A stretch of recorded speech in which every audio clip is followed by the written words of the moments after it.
Bonjour, bienvenue à cette vidéo. Aujourd'hui sur Blender, nous allons voir ce numéro 40 qui portera sur le viewport shading. Alors, on avait vu déjà quelques facettes, on va dire, ou quelques fonctions de ce viewport shading.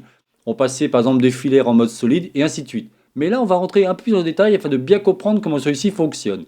Donc, sans plus attendre, regardons cela sur Blender. Ok, donc maintenant que vous connaissez les différentes modélisations, c'est-à-dire que les différentes touches de modélisation, on a vu pas mal de choses, on a vu les différentes touches de raccourci W et aussi barre d'espace, rappelez-vous. On a eu ça récemment. On va pouvoir commencer à regarder ce qu'on appelle les rendus. En fin de compte, ici, vos rendus, vous voyez ici, je vous ai mis le jeu d'échecs qui est maintenant terminé. Et on va pouvoir faire en sorte d'avoir différents rendus. Alors, rappelez-vous ici, dans les différentes vidéos que j'ai pu vous faire, on avait fait en sorte de regarder comment passer d'un mode édition en mode objet. Bon, ça, pas de problème. Ici, on avait les points de pivot. Je vous l'avais expliqué aussi dans la leçon numéro 18.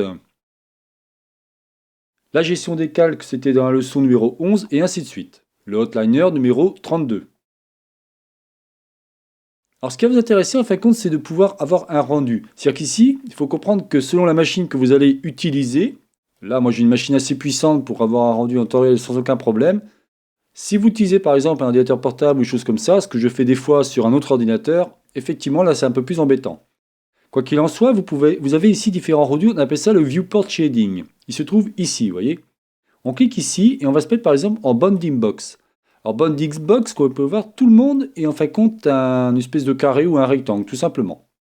Pourquoi? Ça permet tout simplement de voir, imaginons que vous avez une ville immense et vous voulez voir, il y a plein de choses dedans, vous pouvez voir en deux coups de cuillère à peau, vous pouvez voir ce qu'il en est. Parce que si vous commencez à mettre, admettons vous avez une ville qui est très grande et que vous voulez mettre de suite un rendu en temps réel, votre machine risque de s'essouffler, tout simplement. Voilà à quoi servir le bounding box. Ensuite, vous avez le wireframe. Le wireframe, vous connaissez maintenant. Hein. Si j'appuie sur Z, je vais passer de solide à wireframe. Tout ça, vous connaissez sans aucun problème.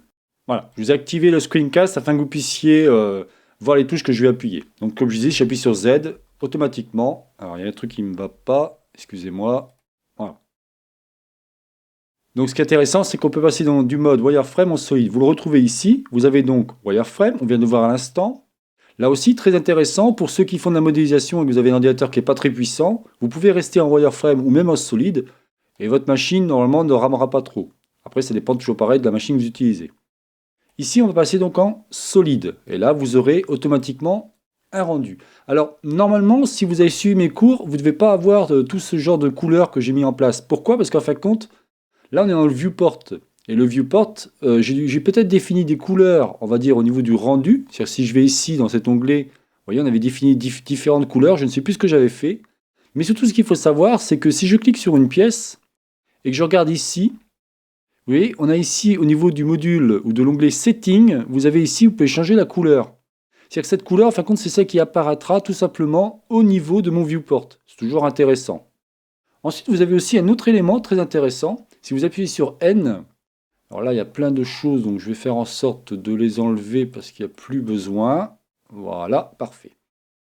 Ici, donc vous avez, on appelle ça ici, vous voyez, le shading, pardon. Et ici, vous appuyez sur Matcap. Et vous voyez, automatiquement, vous allez pouvoir déjà avoir un rendu.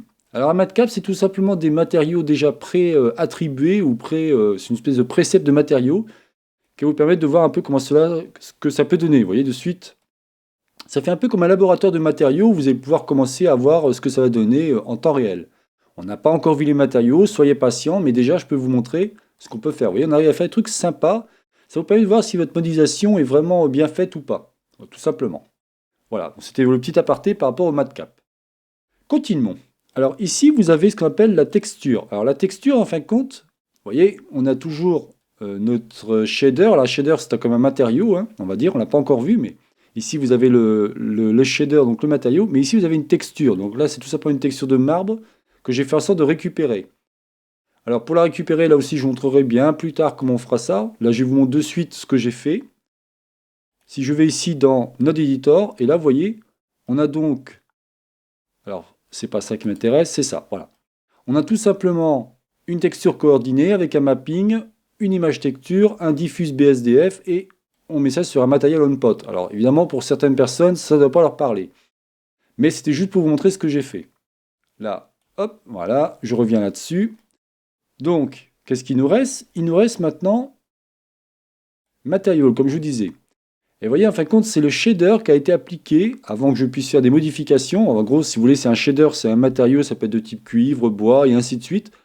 Et par-dessus, on peut appliquer d'autres effets. Et là, on voit de suite maintenant donc on va dire le matériau qui est ici, qui est un peu comme une texture aussi, hein.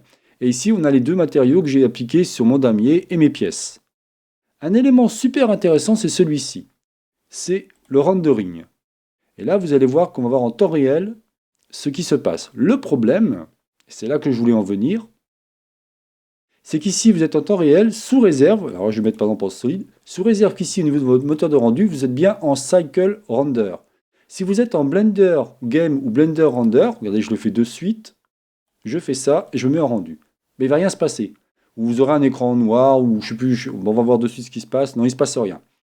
Parce qu'en fin de compte, il ne sait pas calculer Blender Render, ne connaissant pas le moteur de rendu en temps réel, puisque ça a été mis en place juste quand c'était Cycle Render et non Blender, et non le moteur de rendu, on va dire, d'origine, hein, Blender Render. Lui, il ne comprend pas. Donc faites vraiment attention à ça. Chose aussi importante, lorsqu'on verra les rendus, pour ceux qui veulent s'amuser avec ça, vous allez faire ici, au niveau de l'onglet rendu, ici vous avez le sampling. Alors je vais vous montrer, voilà. L'onglet, vous voyez, sampling. Je vais monter pour que vous puissiez bien voir de quoi je parle. C'est très important parce que ici, vous voyez, on a le render. Alors le render, c'est quand vous allez faire un preview, vous aurez donc 50 samples, ça, je vous expliquerai tout ça plus tard, mais ce qui est important ici, c'est que si vous êtes à 0, vous risquez d'entendre d'un seul coup votre machine ou votre processeur ou autre chose qui va s'énerver. Parce qu'en fin de compte, il va calculer indéfiniment. Donc ici, je vous conseille de mettre 32, par exemple. Ça veut dire qu'il va calculer que 32 samples. En gros, 32, on va dire 32 fois il va calculer. Bon, c'est pas vraiment ça, mais voilà ce que je voulais vous dire. Et si maintenant je fais ici, je me remets en mode rendu, vous allez voir de suite que maintenant, il va se... Alors il se pixelise. Là aussi, je vous expliquerai un petit peu le moteur de rendu, comment celui-ci fonctionne, mais chaque chose en son temps.